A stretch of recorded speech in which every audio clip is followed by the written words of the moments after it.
All right, so hello there. It's been a little while since I've actually done an episode of this little podcast, and I used to do something on YouTube where I would look at famous Yoopers, people born in the Upper Peninsula of Michigan, that weird part that people rarely ever even talk about.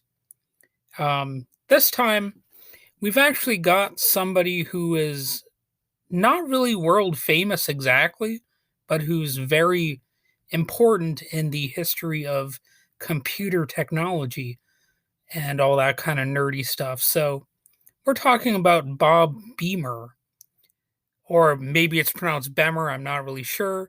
But he's the inventor of things like the escape key, the curly brackets, and the backslash that even us non nerds use when we're, you know, writing on the computer, and that's kind of an important thing.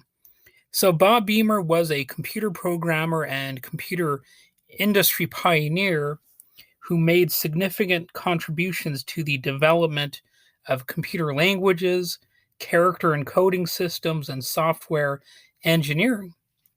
Bemer was born on February 19, 1920, in Sault Ste. Marie, Michigan, which is in the UP. So that makes the dude a Yooper, basically.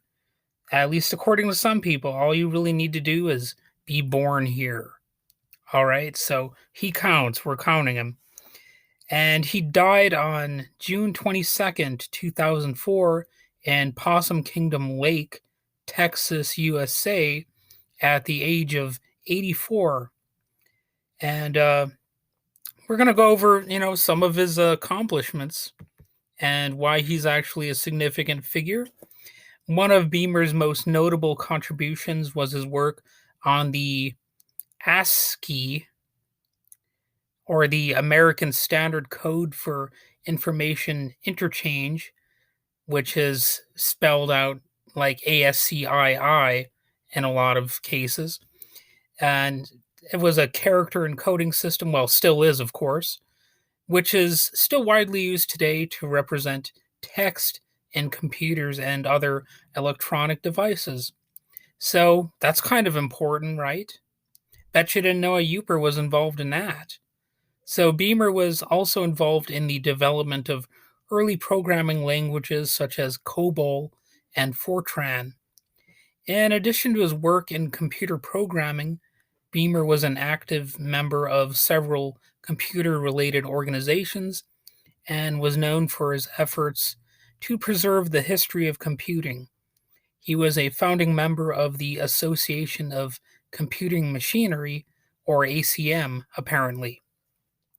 Overall, Bob Bemer played a significant role in the development of the modern computer industry and helped shape the way we use and think about computers today.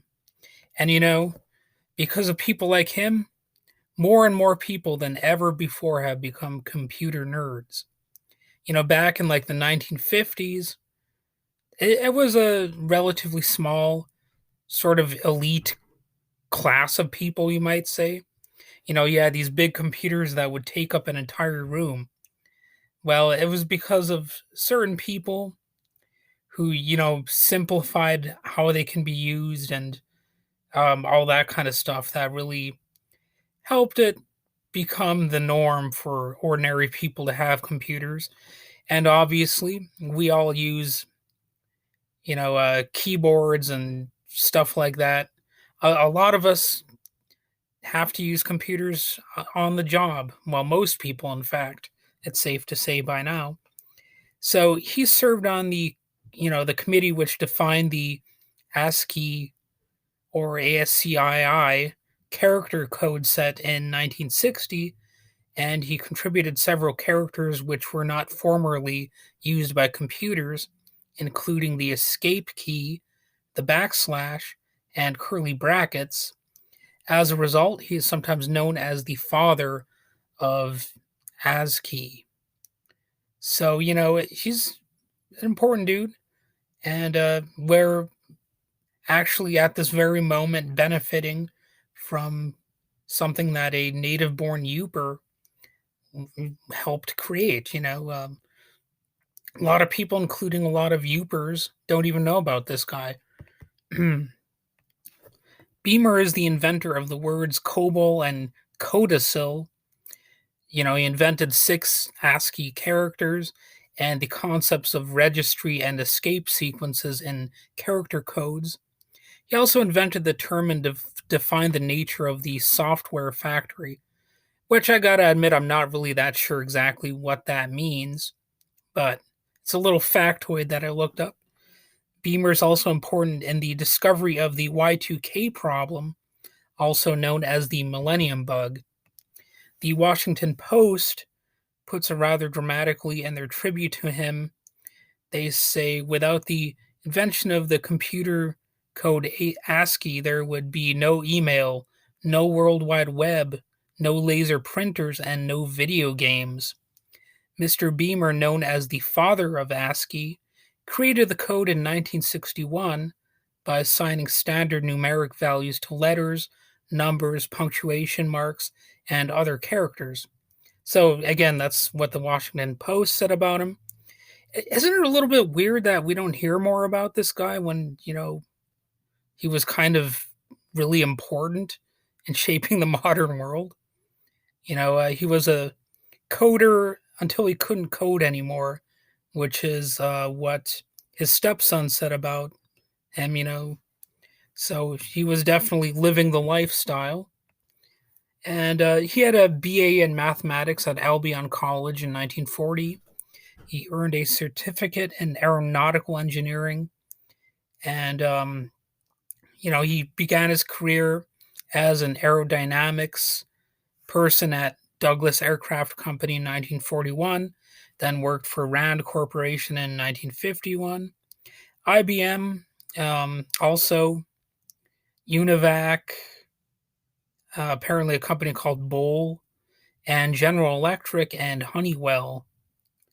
And if we could find critiques of those big corporations here and there, but that's not really what I'm going to focus on in this episode. We're going to keep it light, even though you could obviously say bad things about General Electric or whatever. We're not going there this time. Bob Bemer did have a quote that he's known for, which is "Do something small but useful now."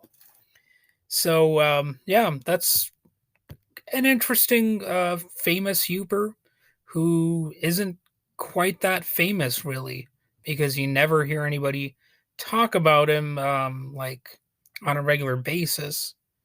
But definitely somebody who was important in the history of computers and technology, and again, a native born Yooper. So, hell yeah.